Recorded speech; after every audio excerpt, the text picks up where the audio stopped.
Another Dooley Noted podcast comes to you from the Coach's Podcast Room at Spurrier's Gridiron Grill in Celebration Point. Okay, welcome into another Dooley Noted podcast presented by our good friends, great friends. Are you kidding me? At Titan MRI, we're coming to you from the Meldon Law Dooley Dome Gator Studios. Yeah, home on Thursday, in the Spurriers on Monday for Coach Spurrier's interviews. Today we got a great guest, Andy Staples, On3 Sports. Love talking sports with him.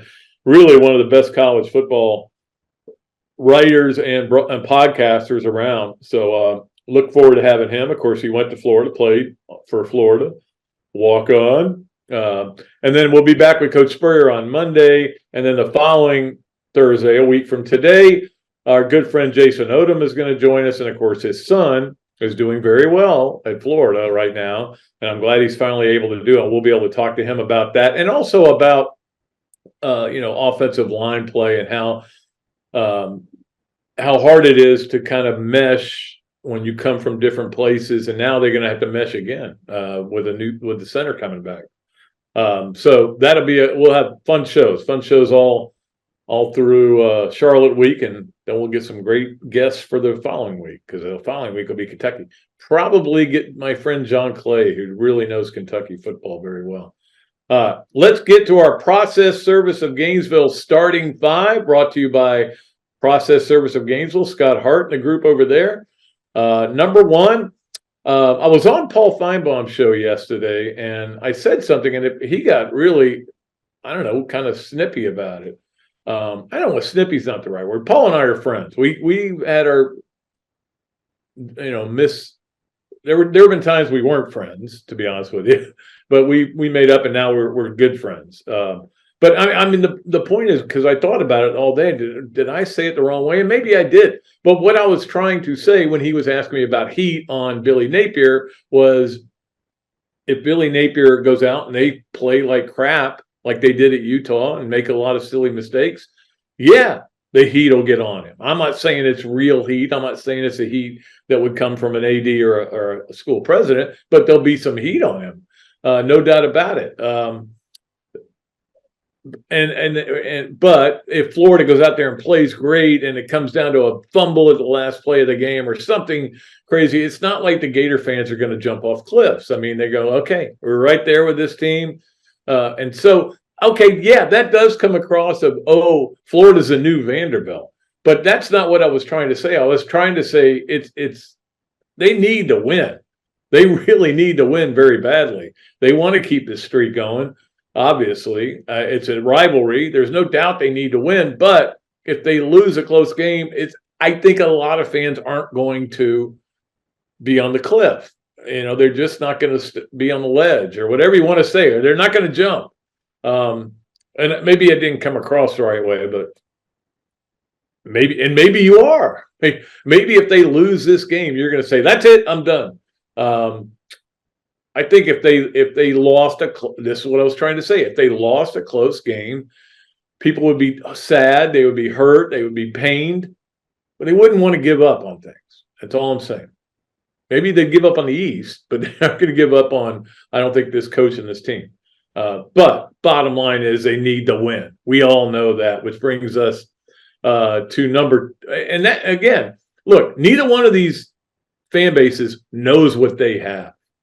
Florida fans certainly think that they might have a better team than people thought. Then it didn't show up in the first game, and now they're curious whether it's going to show up in this game. And they want to see.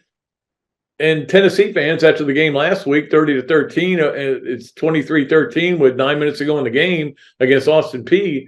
They're not sure what they've got, especially quarterback. They got great receivers. There's no doubt about it. But it'll be interesting. Let's get to number two on the Process Service of Gainesville starting five. Is there a schematic advantage with the coach at Tennessee? Now, I know I sound like Mr. Negative here, but Josh Heupel's offense is very hard to stop. People have had a hard time. The one team that didn't was Georgia. They found a way to stop it, but and Florida gave up 38 last year to them, obviously, and that was not a good defense. This defense is a lot better. But the point is, a lot of you are screaming that Napier needs an offensive coordinator. Nobody's screaming that about Josh Heupel. So maybe there is a schematic advantage. Or maybe the advantage is that Graham Mertz faced Joe Milton back when they were in the Big Ten, and Mertz dominated the game. Well, he had nothing. It wasn't because of him. It was because Joe Milton was struggling and still is struggling a little bit. But anyway, look, it's a huge game. I have a note here. I can barely read, but I'm going to try to do it. No, I can't read that. Okay. I write in little margins and stuff, and then I have to take my glasses off to do the podcast, or else it reflects. And we'll show you right here, because we want to share everything with everybody. See, the lights reflect in my glasses, so I can't wear my glasses, so now I can't really see. Anyway, I can read some. Let's get to number 3 on the process service of Gainesville starting 5, and that would be the crowd. Crowd is a big factor in this game. It's sold out. They just announced a sellout a couple hours ago. Everybody in my family is going. I know that. It's going to be interesting because the weather right now, it says at kickoff, 79 degrees, and you're like, yay, raining, boo. I mean, and who knows? Look, I spend a lot of time on WeatherBug and all these different weather forecasts because of the golf tournament that we have and other things that we have, that our weather needs to be nice for. So I know that they get it wrong a lot, and we'll see what happens. I mean, that hurricane's obviously gone towards the north, but it may be a little bit of rain. But the crowd will be nuts. They will be nuts. They will be enjoying it. They will have fun. And it's, but if it does rain, this is the question I have for you. If it does rain, who do you think that favors? Now, usually a lot of people say, well, running game, and other people will say, no, it's a passing game, because if you're as a receiver, you know where you're going, and the DB doesn't, and he's more likely to slip. I know it favors the team that wins the game, I guess. But I don't know that it will be I don't know if it's going to rain or not, but we just know that it could rain. All right, let's get to number 4 on the process service of Gainesville starting 5. And again, these are the 5 biggest things on my mind for the most part, and that's very limited area up there in that brain of mine. I don't have much room for anything else. I can give you some great stats and stories, and I'll give you a good one a little bit later today on Pat Dooley Storytime. Let's get to number 4, though, and that is the Aaron Rodgers injury. Of course, Monday night, we had done the show when the injury happened, and I was like, well, do I even mention it Thursday? Because it's going to be old news by then. But yeah, I do need to mention my thoughts on it. And what my biggest thought was, another artificial turf, bad injury. And it's coming up again with the NFL. Why can't we just go to all grass? And I don't know if it'll ever get to that point. They should. I mean, I remember when Steve Spurrier walked in here on New Year's Eve, 1989, and said, we're going to grass. That's it. That he wrote that into his contract, because the players don't like playing on the artificial turf. Now, some of them will tell you they do because it does make you feel faster. And I know that the old days of the Georgia Dome, you would go down there and it would just feel like you could run. Not that I did, but some people were. But it's also a problem with give and take with your knee, and seems like a lot of injuries happen. It was, I gotta say, and please don't take this the wrong way, anybody, but it was almost like you couldn't help but kind of chuckle when this happened. You're like, all this hype, all this buildup, the Jets fans overly obnoxious about how thrilled they were and how they were going to win everything, and then this happens.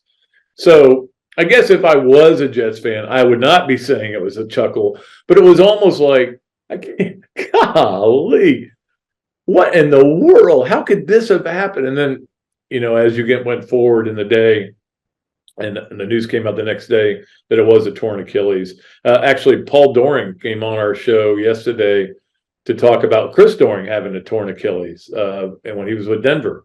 And it's tough to come back from. Aaron Rodgers did have a quote, I guess it was on his podcast, saying, "I shall rise again." So he's not only Aaron Rodgers, he's Jesus Christ too. No, just kidding. You're not supposed to kid about that. All right. Let's get to number 5 before I get in any trouble here. On our process service of Gainesville starting 5, and that is volleyball Tuesday night. I'm at the quarterback club and gave them the scouting report, listened to David Young. It was really good. Really enjoyed it. In fact, this Tuesday night they have Katie Turner, so you want to be there for that one too. But when I get in the car, I know what's going on. I'm kind of following the volleyball a little bit. I see they lose the first two of the first 3 sets, and I'm like, oh no. Maybe they're looking ahead to Wisconsin, number 1, coming to town on Sunday. And then they blow them out in the 4th set. They get to the 5th set, and they got a nice lead, and they keep kind of not quite getting there. And then Florida wins, and it's over, 16-14, right? Or maybe it was 15-13. And they're celebrating on the court, and I went, I think she might have touched that ball. And sure enough, they challenge it. They go back. Nah, you guys get off the court. The game's not over yet. The match isn't over. And I'm like, oh, gosh. And then Florida wins the next 2 points. I think the young lady from FSU had a service error, and that helped a lot. But anyway, it was a good win. Anytime Florida beats FSU in anything, everybody should be happy, even if it takes 5 sets. It's weird. They've had 2 5-setters with Sacramento State and an FSU team that's not ranked and is now 5-4, and then swept. They swept Stanford and Minnesota, I think. Right? I'm trying to remember who they swept. Yeah. So anyway, it's been a fun team to watch. Them. All right, that's going to do it for our process service of Gainesville starting 5. We'll come back with Andy Staples in just a few minutes. You are watching or listening to another duly noted podcast presented by Titan MRI from the Meldon Law Gator Studios. Process Service of Gainesville offers a rapid turnaround on affidavits of service for Gator lawyers locally and nationwide.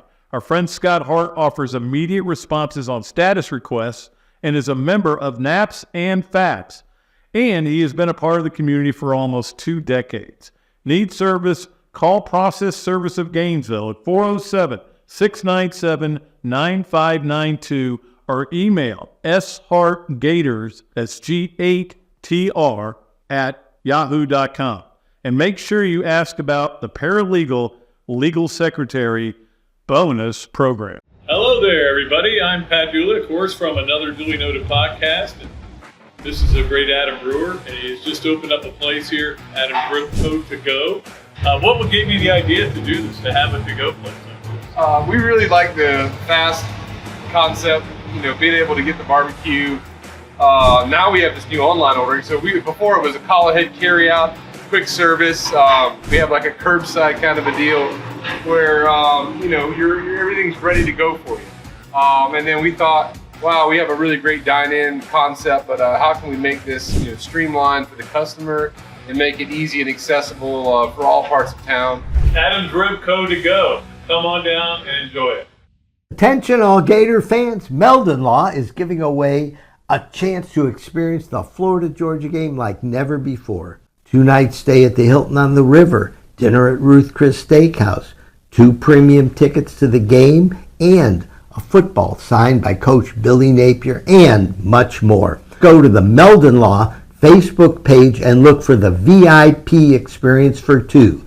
Good luck and go Gators!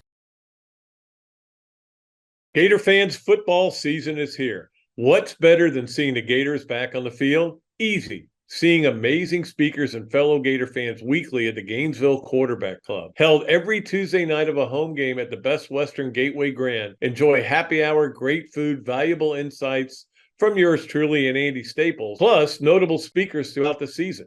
As the oldest Gator booster club in the world, Gainesville Quarterback Club gives you access to elite speakers like coaches, NCAA football insiders, Gator greats, and more. Share your passion for Gator football with hundreds of other members at weekly in-season meetings, home tailgates, and special events throughout the year. Join the Gainesville Quarterback Club today. Email the club at membership@quarterbackclub.org or visit thequarterbackclub.org. Or better yet, just give me a call and I'll get you to the right people. Okay, welcome back to another duly noted podcast, of course, presented by Titan MRI from the Meldon Law Dooley Dome Studios here.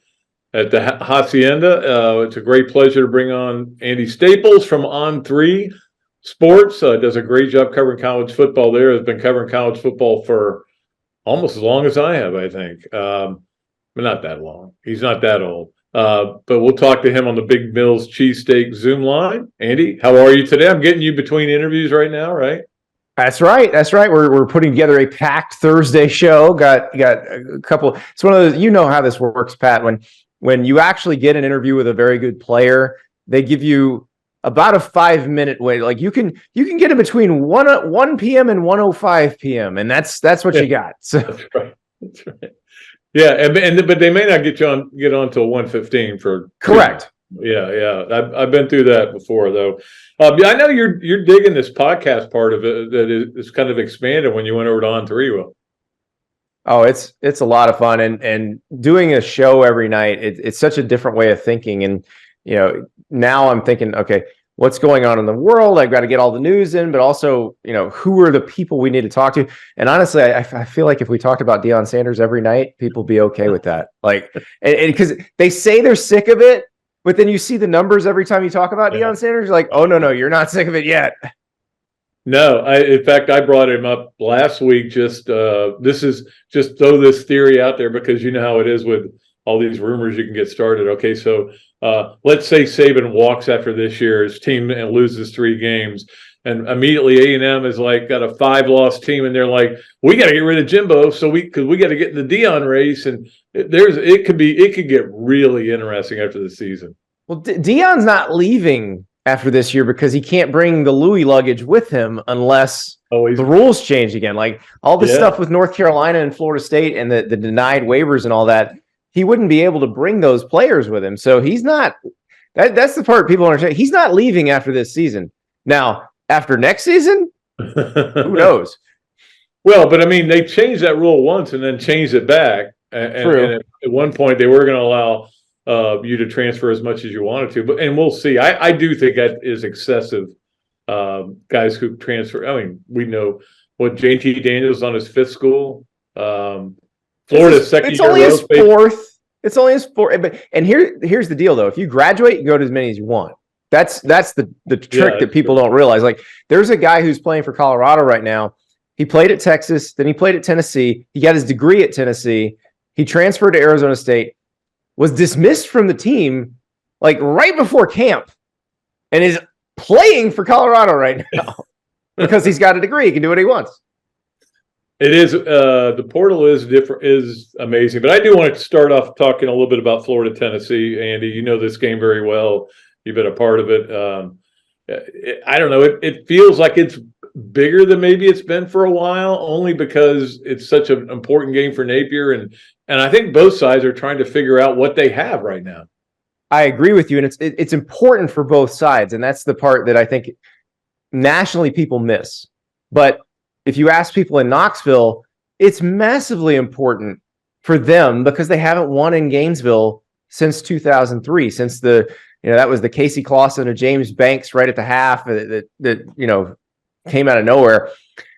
And for them, it would just be another step forward in their evolution as a program, because this has been a hump that they can't get over. This has been a place that has absolutely been a house of horrors for them. They've had, think of what's happened to them in the swamp, be it Will Greer to Antonio Callaway, the Felipe Franks to Tyree Cleveland. Like, they've had so many moments where they've had the game won and just haven't, or they've completely laid an egg.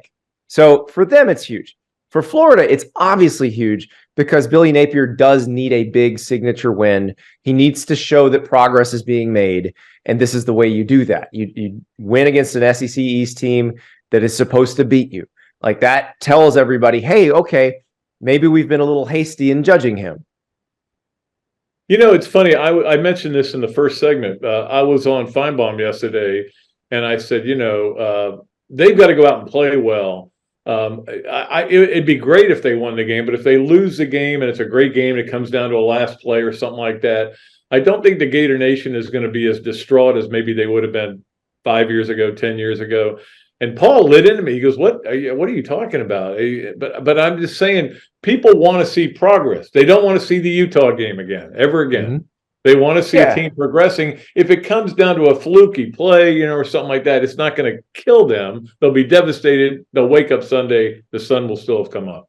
Yeah, I think Florida fans are a little more realistic after burning through 3 coaches in a row after Urban Meyer and understanding, okay, you can't just keep going on that hamster wheel. That's actually the problem Tennessee had over and over and over again.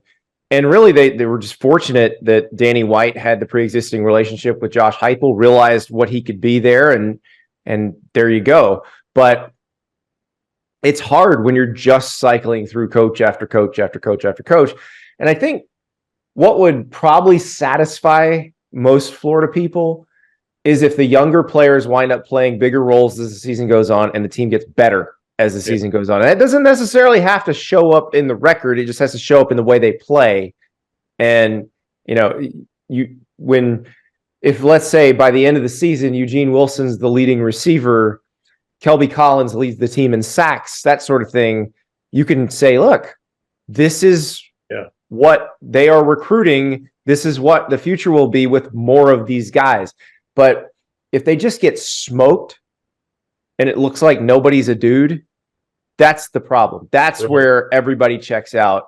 And I was in the gym yesterday and I heard, there were 2 ladies next to me and they're talking about the game.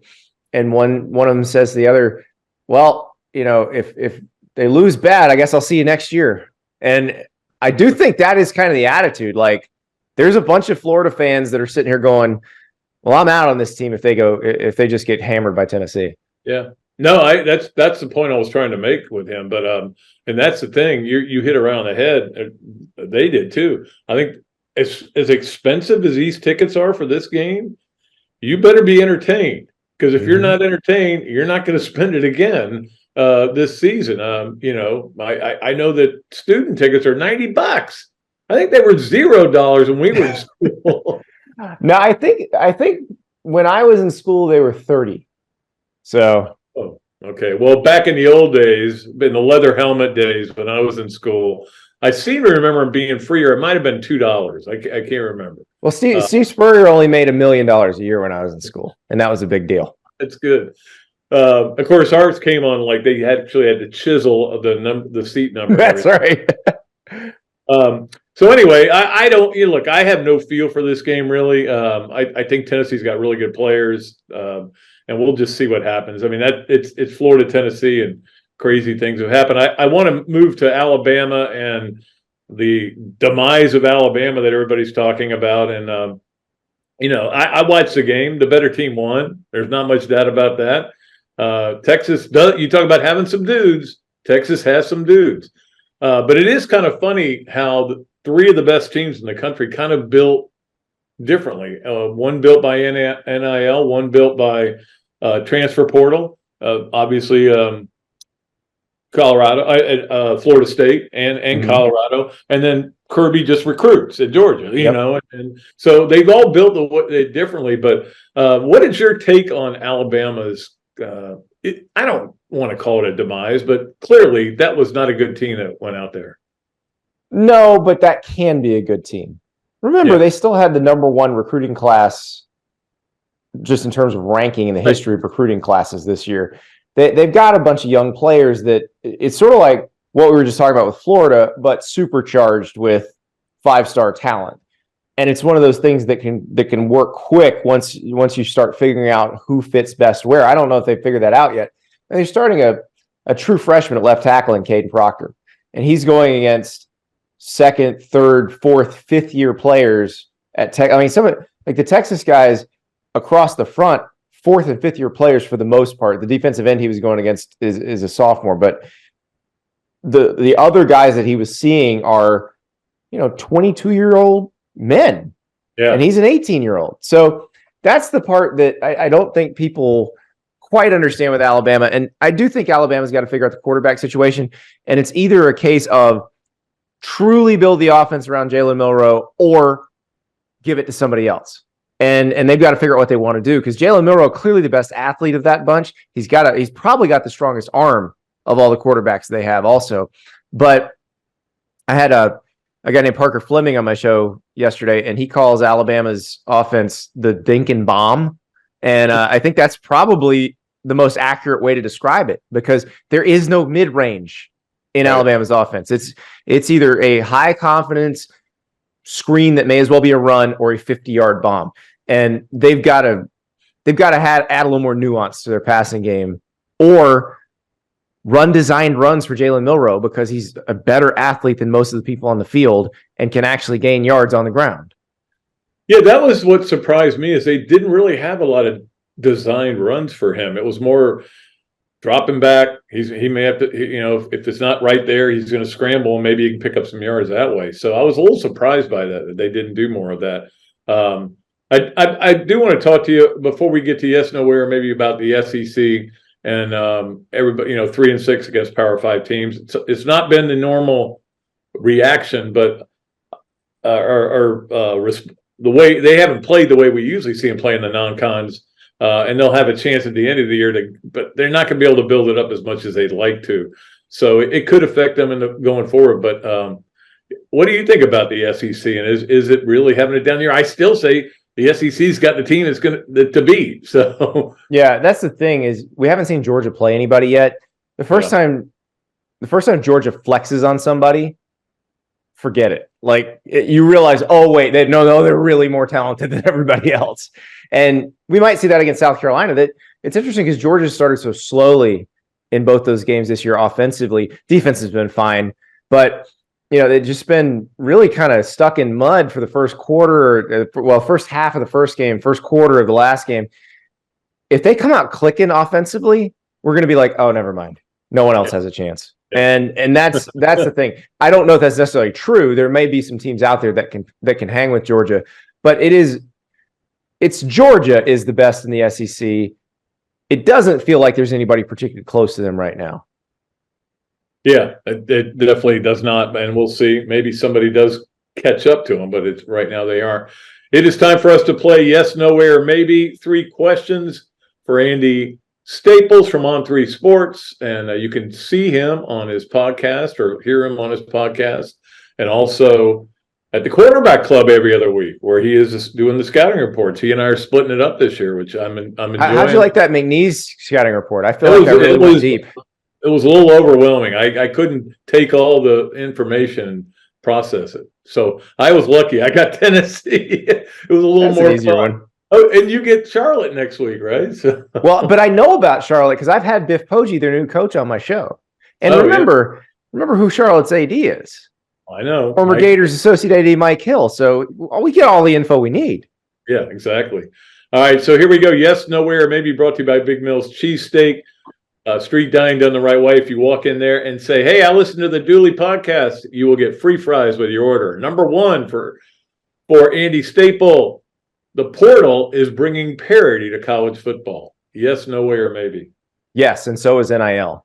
If you look at the average talent, like not at the very, very top, where Alabama is actually more talented than it was probably 10 years ago, but like the number 15 team through the number 45 team, they're more talented in general than they were 15 years ago, based on initial recruiting rankings of those guys when they went into college. Now they might not be at the same school they started at, but when they go to the new school, that ranking goes with them.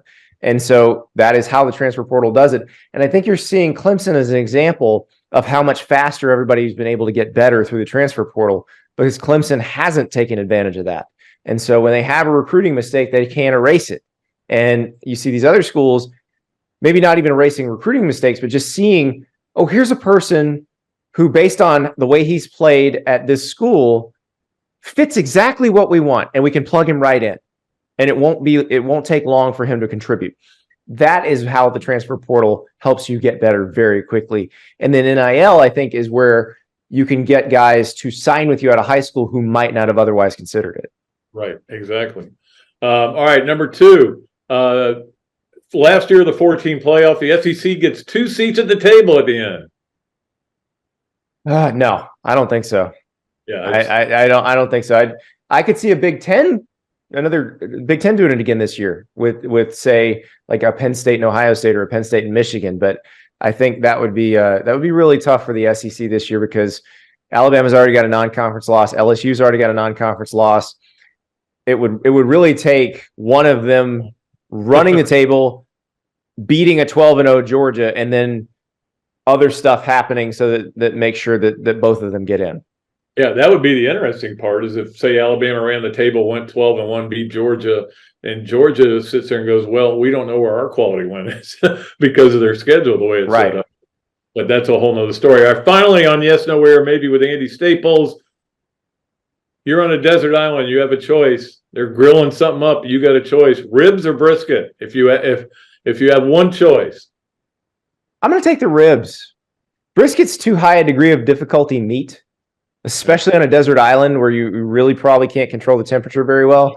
Ribs, you can hot cook them or you can slow smoke them. There are different ways to do it where it still tastes great. So, because like you go to Archibald's in Tuscaloosa, that Alabama style is more of a hot cook, but you could also slow smoke them like they do in Texas or in the other parts of the Deep South. So I think that's the way to go.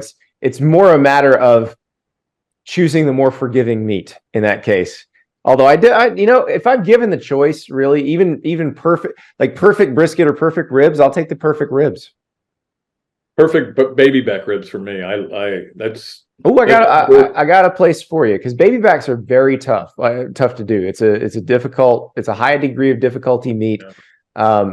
I had some really good ones in Nashville at Peg Leg Porker. So if you're looking for good baby backs, that is a good spot for them. Yeah, I need to go there next time. All right, Andrew, I'll let you go and appreciate you coming on the show. We'll go do your next interview. I know you're busy, but we appreciate you. Thanks for coming on.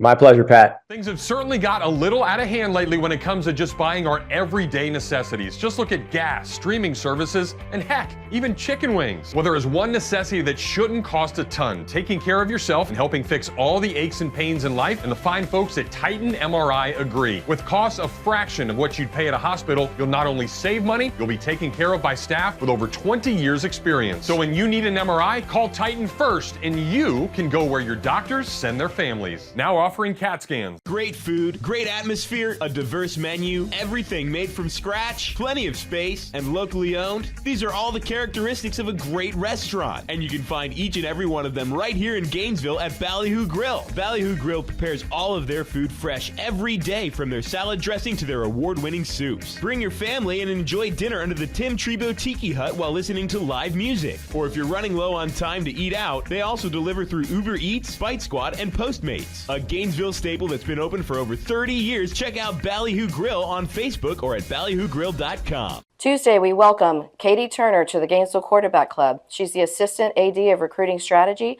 in her second season with the team. We look forward to welcoming Katie back. She always has terrific insight. Then next week, we're having Coach Urban Meyer back. Can't wait to hear what Coach has to say following his Swamp Kings debut. Okay, welcome back to another Dooley Noted podcast presented by Titan MRI from the Meldon Law Dooley Dome Gator Studios. Again, Thursdays we'll do it from the house, and then Mondays we'll do it from Coach Spurrier's restaurant when Coach Spurrier's in. We love that. All right, let's get to we got a lot of stuff to get through. We'll start off with our Hesser and Kipke, three things. And of course, Hesser and Kipke is a Gainesville law firm specializing in the areas of workers' compensation and family law. Ken and Jennifer take great pride in their one-to-one focus on each and every client they represent. Ken is board certified in workers' compensation law by the Florida Bar, while Jennifer possesses extensive jury trial experience with a nearly 20-year background as a prosecutor.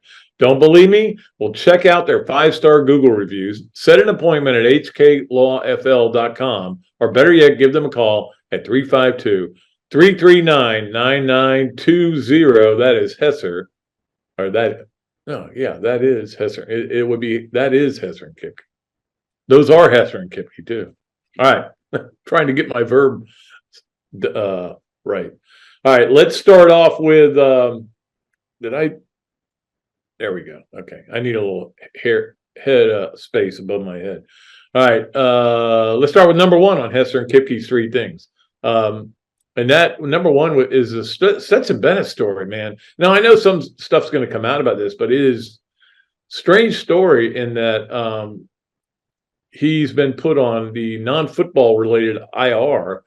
And nobody's really been able to, by the time you listen to this, it might have come out what's going on. It could be a mental issue, could be family issue, could be a girlfriend issue, could be anything. I'm not going to speculate on it. And there's going to be a lot of speculation, but there's a part of me that really feels bad about it because I didn't think Stetson Bennett would play in the NFL, but I guess he was going to make the Rams and be the 2 or 3. Ripien is their 2 now behind Matthew Stafford, but so I was kind of happy to watch him play well in the NFL because he's a good player. He took so much crap and then he won 2 national championships. But you go back to after the way he celebrated and stuff like that, maybe it was a little excessive and maybe I don't know what's going on. So I'm not gonna try to get in anybody's head.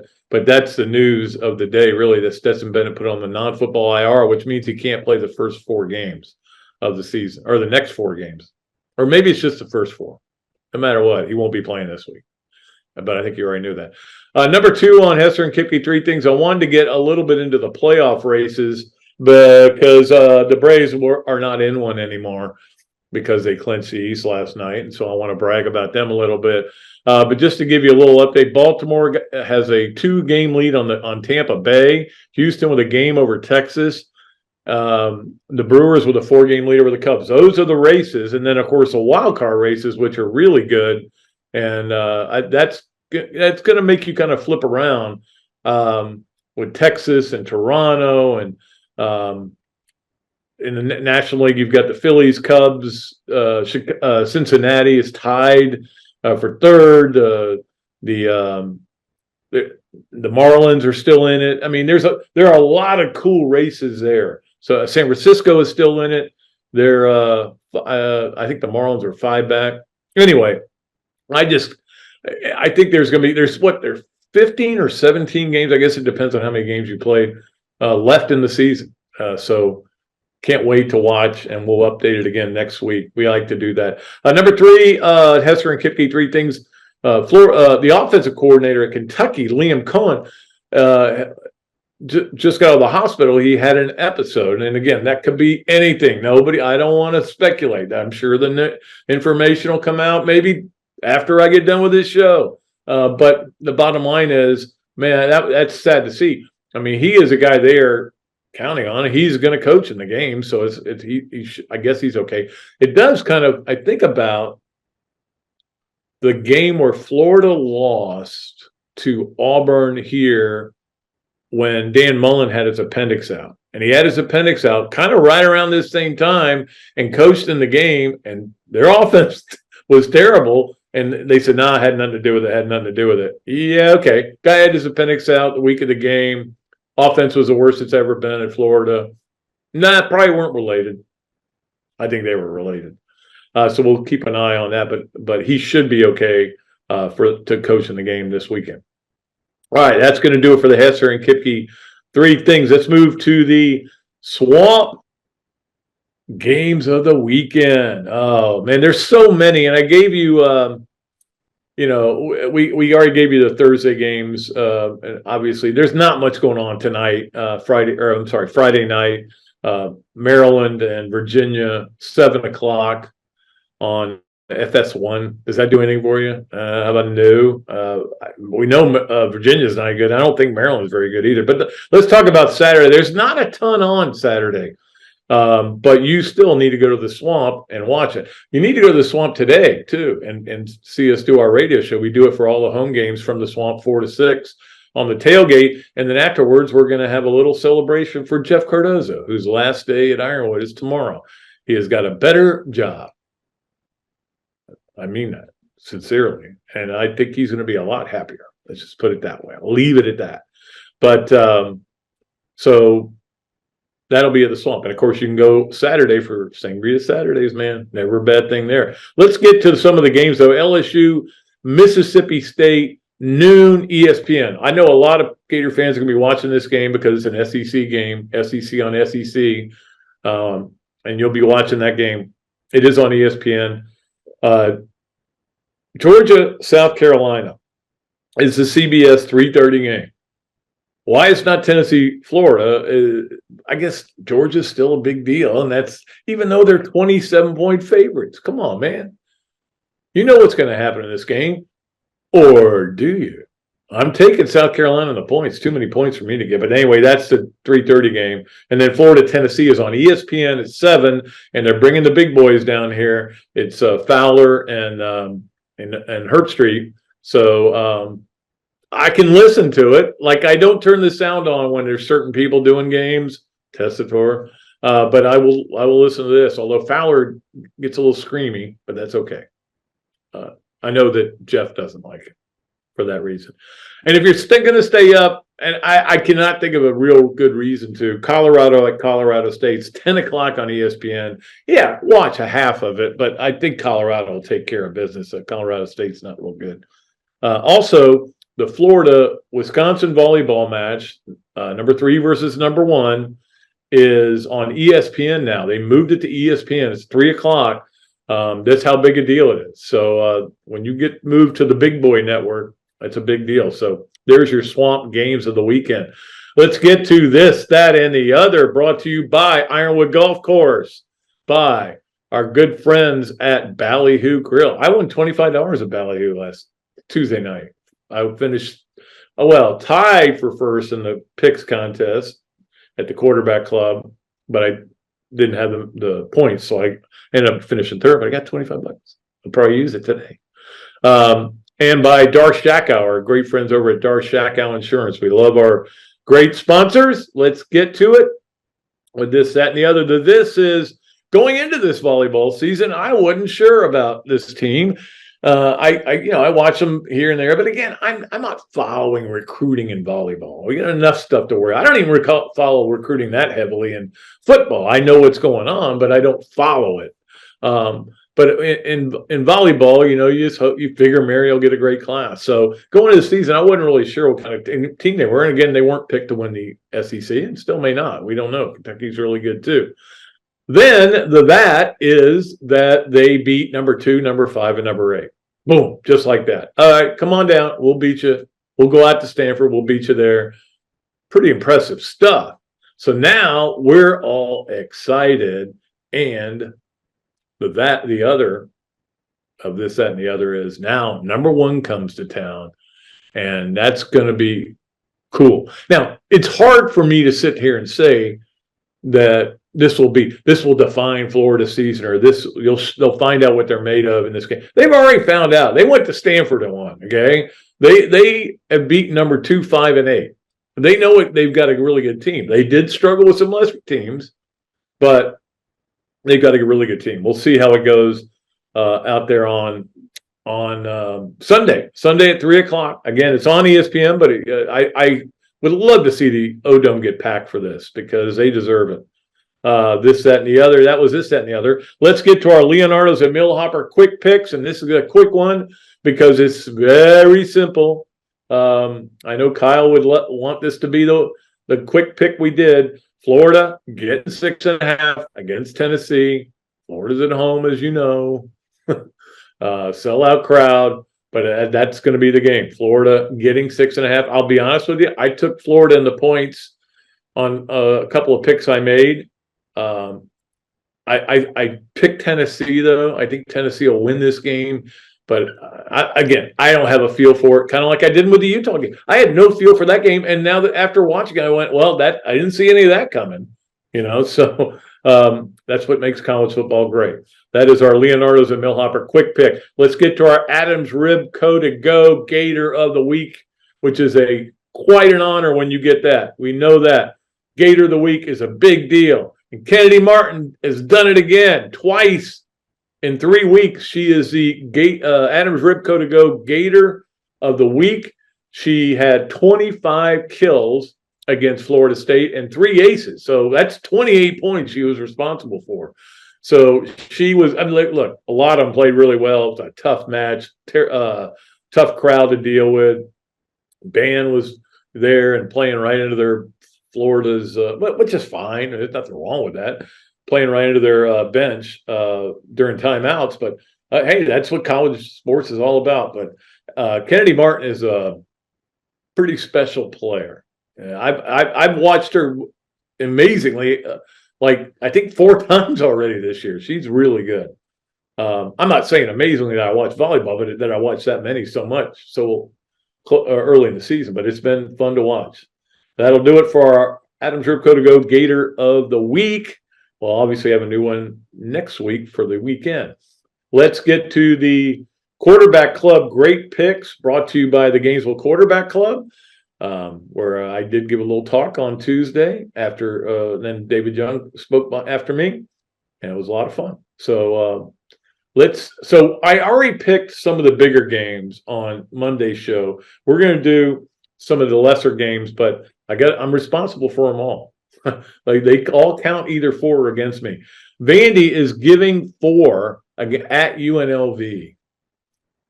I think I'm going to take.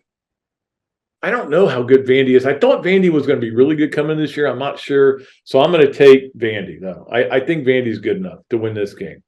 I'm looking for a pen to underline it, but I'll find it later. The other games, Georgia Tech getting 18 at Ole Miss. I don't like Georgia Tech. I have no problem with school. I don't think that team's very good. But 18 seems like a lot of points. I'll take Tech. I'm going with visitors so far. Pitt is getting a point at it'd be good if I could read this, but I can't. Well, I can't.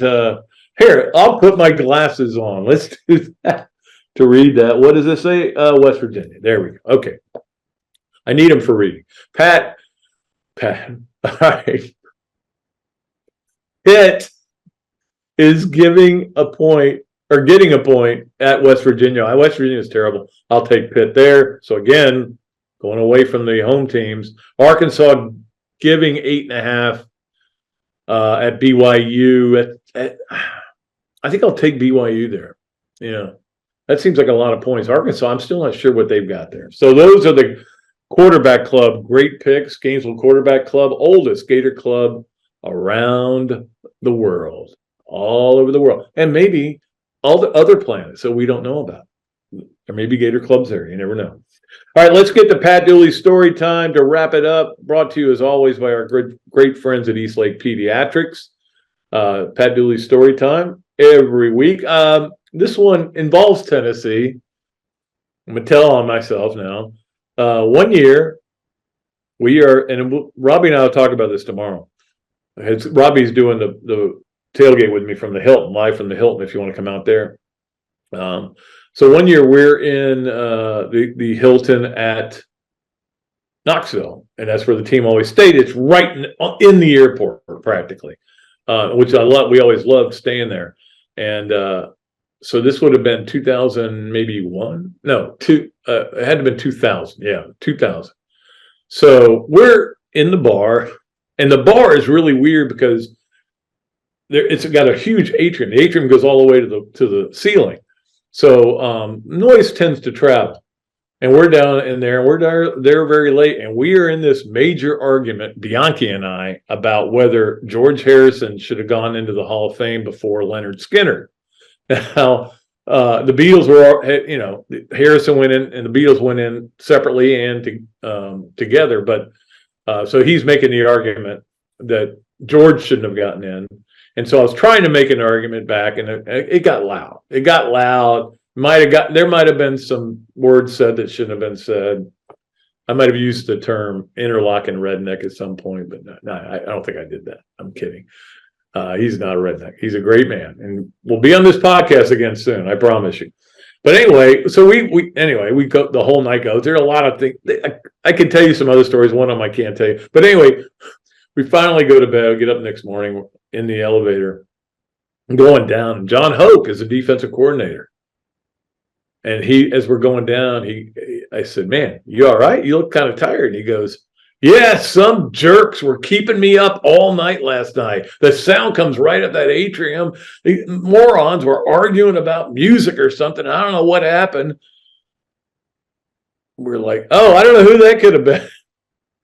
Boy, I can't believe somebody would do that. That's just terrible. Man, I'm sorry. Well, luckily, Florida won the game.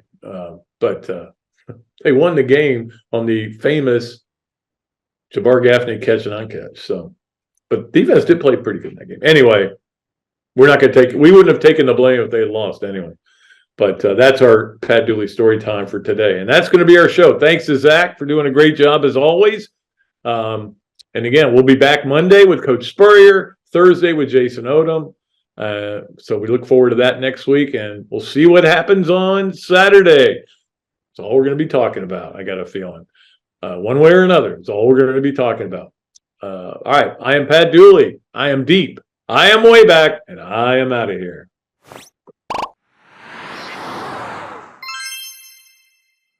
Another Dooley Noted podcast comes to you from the Coaches Podcast Room at Spurrier's Gridiron Grill and Celebration Point. You can watch and listen to us on Facebook and YouTube for every podcast that we do on Mondays and Fridays at 2 o'clock. Listen to the podcast whenever on Apple Podcasts, Spotify, Google Podcasts, Overcast, any of the other 39 platforms where you can find this podcast or your favorite podcast. Remember to like, follow, and subscribe.